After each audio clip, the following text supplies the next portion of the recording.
प्रिय मित्रों, आपको प्रभु यीशु मसीह के नाम में जय मसीह की।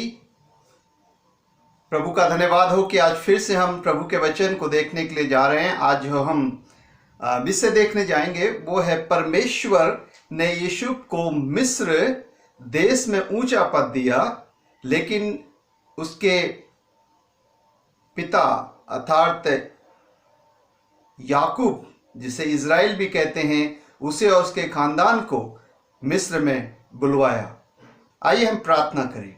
पिता, हम धन्यवाद देना चाहते हैं इस संदेश के लिए, इस बाइबल अध्ययन के लिए। इस पर आपकी बड़ी आशीष होने पाए। प्रभु यीशु सुनने वाले और प्रभु सुनाने वालों पर आपका अनुग्रह निरंतर बना रहे, प्रभु यीशु के नाम में आमीन। प्रिय मित्रों, हम उत्पत्ति 41 अध्याय 41 चैप्टर और 1 से 8 पद के अंदर देखते हैं कि फिरौन एक स्वप्न देखते हैं। और जो पहला स्वप्न है उनका वह है कि 7 सुंदर और मोटी गायें देखते हैं, वो जो नील नदी के किनारे पर हैं स्वप्न में, और 7 सुंदर और मोटी गायें देखते हैं। उसके बाद देखते हैं वो कि उन 7 मोटी और सुंदर गायों को उसके बाद 7 क्रूप और दुर्बल गायें आती हैं। वो 7 दुर्बल और क्रूप गायें उन 7 मोटी और सुंदर गायों को खा जाती हैं। और दूसरा वो स्वप्न देखते हैं, और वो स्वप्न है कि 7 मोटी और अच्छी बालें वो देखते हैं, लेकिन उसके बाद पतली और मुरझाई हुई बालें निकलती हैं 7, और वे 7 मुरझाई और पतली बालें वो मोटी और अच्छी बालों को खा जाती हैं। अब ये जो स्वप्न था, इस स्वप्न को मिस्र देश में कोई भी नहीं बता सका।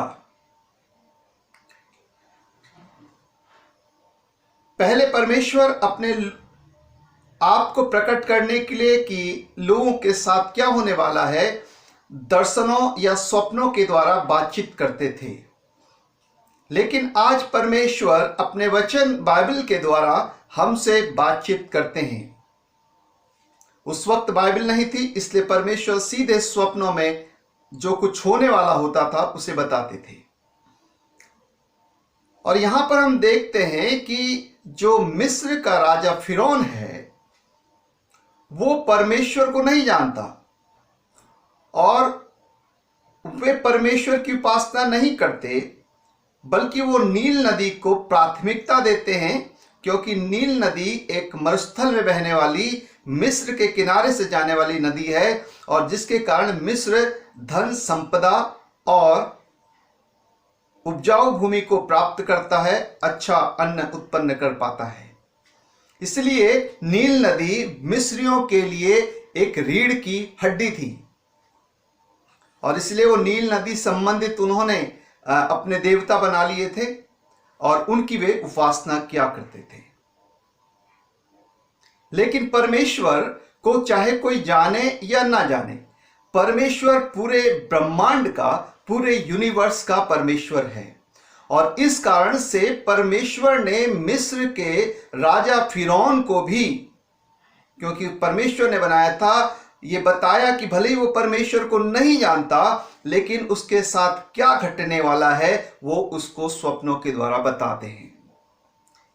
प्रिय मित्रों, मिस्र में कोई और दूसरा ऐसा व्यक्ति नहीं मिला जो फिरौन के स्वप्नों के अर्थ बता सके।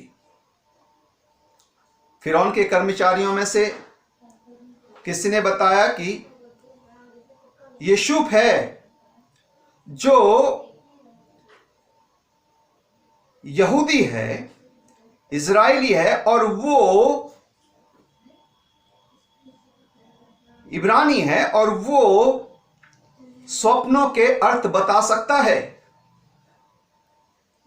मिस्र के राजा फिरौन ने यूसुफ को बुलवा लिया, और जब राजा फिरौन ने यूसुफ को बुलवा लिया तो यूसुफ इसी यशाया 41 अध्याय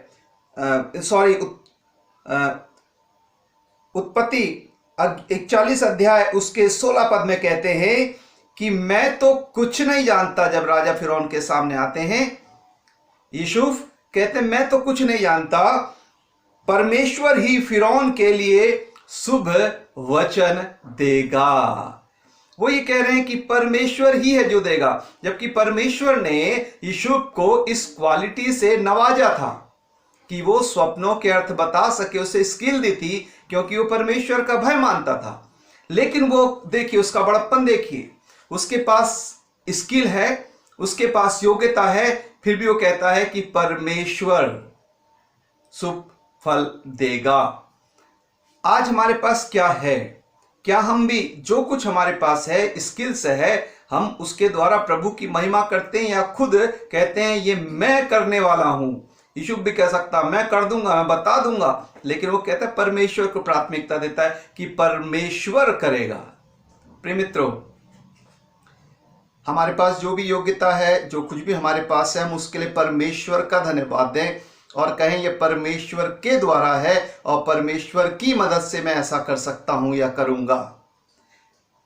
जब हम मैं कहते हैं, मैं करूंगा, तो वहीं हमारी असफलता हमारे सामने आ जाती है। लेकिन यूसुफ हमेशा परमेश्वर को प्राथमिकता देता रहा और परमेश्वर ने उसे बहुत आशीष दी। और जब यूसुफ फिरौन के सामने लाया गया तो फिरौन को यूसुफ ने जो अर्थ बताया स्वप्न का, फिरौन से यूसुफ ने कहा कि दोनों स्वप्नों का अर्थ एक ही है, 7 सुंदर और मोटी गायें और 7 मोटी और अच्छी बालें, वो 7 अच्छे वर्षों की ओर इशारा करते हैं। लेकिन जो 7 दुबली और कुरूप गायें हैं और 7 पतली, दूसरा जो स्वप्न में था 7 पतली और मुरझाई बालें, वो 7 अकाल के वर्षों की ओर इशारा कर रहे हैं। अर्थात जो 7 अकाल के वर्ष आने वाले, वो 7 भरपूरी के वर्षों को मानो निगल जाएंगे, क्योंकि बहुत बड़ा अकाल आएगा। जब यह स्वप्न का अर्थ फिरौन को बताया गया यूसुफ के द्वारा, तो फिर परामर्श हुआ फिरौन के मंत्रियों में कि ऐसा कौन है जो इस समस्या से छुटकारा दे सकता। उन्होंने सबने एक स्वर में कहा कि जिसने ये स्वप्न का अर्थ बताया है वही इस समस्या से छुटकारा देने में योग्य है, क्योंकि इसमें परमेश्वर की बुद्धि वास करती है। प्रियो, और इस कारण यूसुफ को मिस्र में फिरौन के बाद का दूसरा स्थान अधिकार के रूप में दिया गया और फिरौन ने उसे अपने वस्त्र पहनाए, अंगूठी दी जो, और उसको पूरे शहर में घुमाया और उसकी जय जयकार की गई। जब किसी को परमेश्वर उठाना चाहता है, बढ़ाना चाहता है, चाहे कोई भी उसके विरोध में क्यों ना हो जाए, उसे कोई गिरा नहीं सकता। परमेश्वर ने अगर आपको ऊंचा उठाने के लिए कह दिया है, आपको बढ़ाने के लिए कह दिया है, तो निश्चित आप आशीषित होंगे, आप आगे बढ़ेंगे। परमेश्वर ने यूसुफ के लिए कह दिया, वो योजना बना दी कि वो ऊंचा उठाएगा, उसको सम्मान मिलेगा, तो वो ऊंचा उठाया गया, उसे सम्मान मिला। प्रियो, इसलिए हमारा जो भरोसा है, हमारा भरोसा हमारे परमेश्वर पर होना चाहिए कि वही है, बाइबल कहती है, जो उठाता है और धूल से उठाकर चट्टान पर खड़ा करता है। हालेलुया। प्रिय मित्रों, परमेश्वर मनुष्य से बातें करता है। देखिए, परमेश्वर ने फिरौन से बातें करी और आज भी परमेश्वर हमसे बातें करता है। कैसे बात करता? अपने वचन बाइबल के द्वारा बात करता है।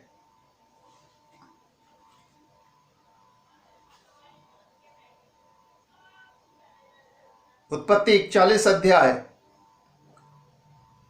उसके 38 से 49 वर्ष के अंदर, 38 to 49 वर्ष के अंदर हमें ये बात मिलती है कि यूसुफ को बहुत ऊंचा सम्मान दिया गया, फिरौन के बाद का स्थान दिया गया। परमेश्वर विश्वास योग्य है।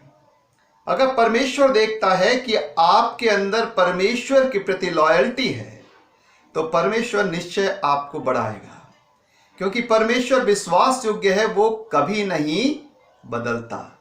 हालेलुया। यदि हम परमेश्वर के प्रति सच्चे हैं तो परमेश्वर हमें जरूर ऊंचा उठाएगा, क्योंकि वो बदलता नहीं। God is faithful and immutable Lord. परमेश्वर विश्वास योग्य, ना बदलने वाला परमेश्वर है। जैसा कि परमेश्वर ने फिरौन को स्वप्न बताया था, और वैसा ही अब घटित हो रहा है। 7 वर्ष से बहुत अच्छे अनाज के उत्पन्न हुए, अनाज से भरे हुए वर्ष उत्पन्न हुए, लेकिन उसके बाद 7 अकाल के वर्ष आ गए, और ये अकाल के वर्षों ने मिस्र को ही नहीं बल्कि उसके आसपास की पृथ्वी पे जितने लोग थे उन सबको त्राहिमाम त्राहिमाम अर्थात हाय हाय करने के लिए मजबूर कर दिया, क्योंकि हर चीज की वहां पर समस्या उत्पन्न हो गई, विशेषकर अन्न की। अब खेती के लिए पानी नहीं है, केवल पीने के लिए पानी है, वो भी बहुत ही संवार के रखना पड़ता है। अनाज अनाज है नहीं, लेकिन यूसुफ को परमेश्वर ने जो बुद्धि दी उसके अनुसार 7 वर्ष जो बहुतायत के अन्न के हुए, उसमें यूसुफ ने इतने गोदाम बनवाए कि उसमें बहुत सा अनाज रह सका, और वो 7 वर्ष से भी अधिक आसपास और मिस्र की जनता को खिलाने के लिए पर्याप्त था। और परमेश्वर ने मिस्र को यूसुफ के द्वारा मानो जिंदगी दान दी और उसको बचा लिया, मिस्र को बचा लिया। अब ये अकाल कनान देश तक गया जहां याकूब रहते थे अपने परिवार के साथ, यूसुफ के पिता जिनका नाम इजराइल परमेश्वर ने रखा। और जब वहां तक अकाल गया तो उनको पता चला कि मिस्र में ही अनाज है और कहीं नहीं है। तब उन्होंने भी धन धान्य बेचकर, अलग अलग प्रकार से बहुमूल्य चीजें बेचकर, ताकि उसके बदले अनाज खरीदा जा सके, अपने बच्चों को मिस्र में अनाज लेने के लिए भेजा। बहुत सारी घटनाएं होती हैं, लेकिन कंक्लूजन में हम ये जानते हैं कि वहां पर यूसुफ ने अपने आप को अपने भाइयों के सामने प्रकट किया कि मैं यूसुफ हूं, जिनके साथ उनके भाइयों ने अच्छा व्यवहार नहीं किया था, और वो लिपट कर रोए और एक दूसरे को खूब प्यार करने लगे। और उनसे कहा, परमेश्वर ने मुझे फिरौन के बाद का दूसरा स्थान दिया है, जाकर मेरे पिता याकूब इजराइल को भी और उनके पूरे खानदान को मिस्र में ले आओ, ताकि भरपूरी से इस अकाल के वर्ष में तुम्हें भोजन वस्तु मिलती रहे और किसी बात की घटी ना हो। God is the bountiful supplier, he provides our needs. परमेश्वर प्रचुरता से देने वाला परमेश्वर है, अद्भुत युक्ति करने वाला परमेश्वर है, और इसीलिए वो हमारी आवश्यकताओं की पूर्ति करता है। यह बात सत्य है कि हम चिंता करते हैं, याकूब भी चिंता कर रहा होगा, लेकिन परमेश्वर ने उसको और उसके खानदान को बचाने के लिए पहले से ही यूसुफ को मिस्र में भेज दिया। भले यूसुफ के साथ अच्छा व्यवहार नहीं किया गया, लेकिन उसके पीछे भी परमेश्वर की योजना थी। प्रियो, आज शायद हमारे संग अच्छा व्यवहार नहीं किया जाता, लेकिन इस सब के पीछे भी परमेश्वर की कोई भली और सिद्ध इच्छा है। इसलिए हर परिस्थिति में हमें परमेश्वर का धन्यवाद देना है, ना कि अपनी परिस्थितियों के लिए कुड़कुड़ाना है या अंदर ही अंदर घुटन करनी है।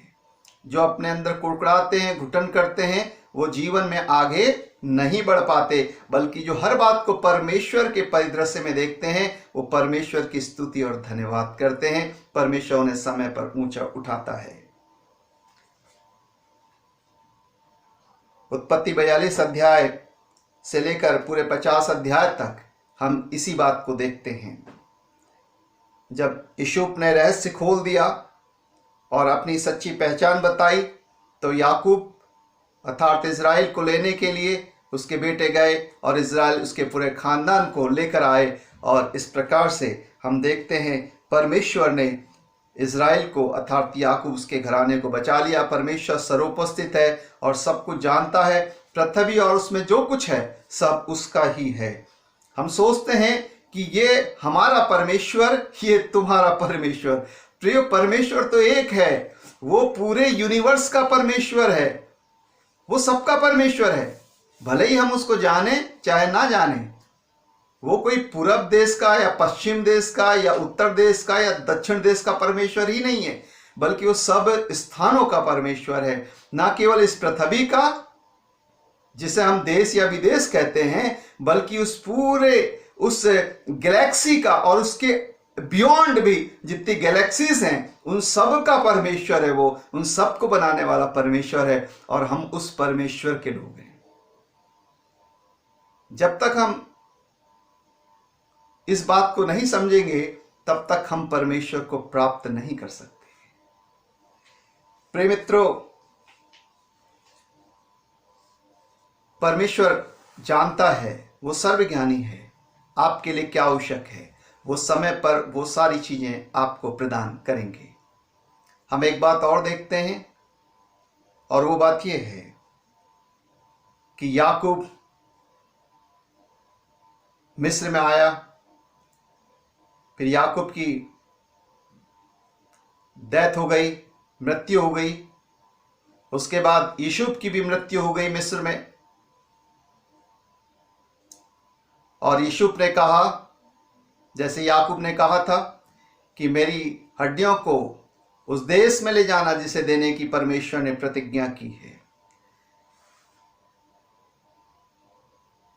इस्राएली मिस्र में बंधुआई में जाएंगे, इस बात की भविष्यवाणी परमेश्वर ने अब्राहम को ही बता दी थी। अगर आप देखना चाहेंगे तो देख सकते हैं, उत्पत्ति 15 अध्याय 13 पद में हमें इस बात को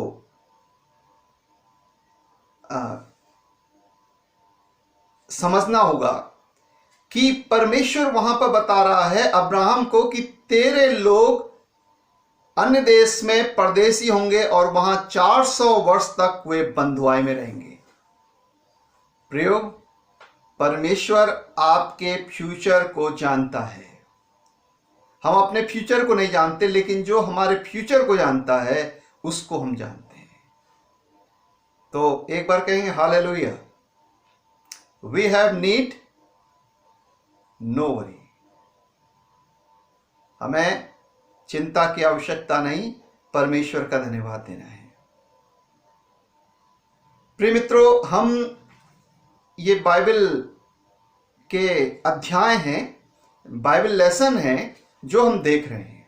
ये बाइबल लेसन कोई मैसेज नहीं है, ये बाइबल का मानो अध्ययन है और ये बुनियादी अध्ययन है। कोई बड़ा अध्ययन भी नहीं है, ये बुनियादी अध्ययन है। हम चाहते हैं आप इसको सीखें और आने वाले समय में हम संदेशों को और अलग अलग प्रकार से परमेश्वर के वचन की मोतियों को अपने लिए लेकर उन्हें अपने जीवन में पिरोना सीखेंगे और उसको अपने लिए आशीषित होते हुए देखेंगे। आप इस चैनल से जुड़े रहें। परमेश्वर आपको और आपके परिवार को खूब बरकतों से मामूर करे। आइए हम प्रार्थना करें। पिताजी, हम धन्यवाद देना चाहते हैं आज के सुंदर वचन के लिए जो आपने हमें समझाया। यूसुफ का जीवन एक वास्तविक जीवन था, वह आप पर भरोसा रखता था और जयवंत होता गया। हमें भी प्रभु हर परिस्थितियों में आप पर भरोसा रखने के लिए और जयवंत होने के लिए मदद करें। ये दिखता तो प्रभु मुश्किल है, लेकिन आपकी ओर से जब सामर्थ्य मिलती है तो सब कुछ संभव है। इसलिए हम अपने आप को आत्मा देह प्राण सहित आपकी पवित्र वेदी में के सामने अर्पित करते हैं। हमें स्वीकार करें और हमारे देश को और हमारे सभी लोगों को, श्रोताओं को अपनी आशीषों से मामूर रखें। प्रभु यीशु मसीह के नाम में प्रार्थना मांगते हैं, आमीन। God bless you. प्रभु आपके साथ हो। जय मसीह की।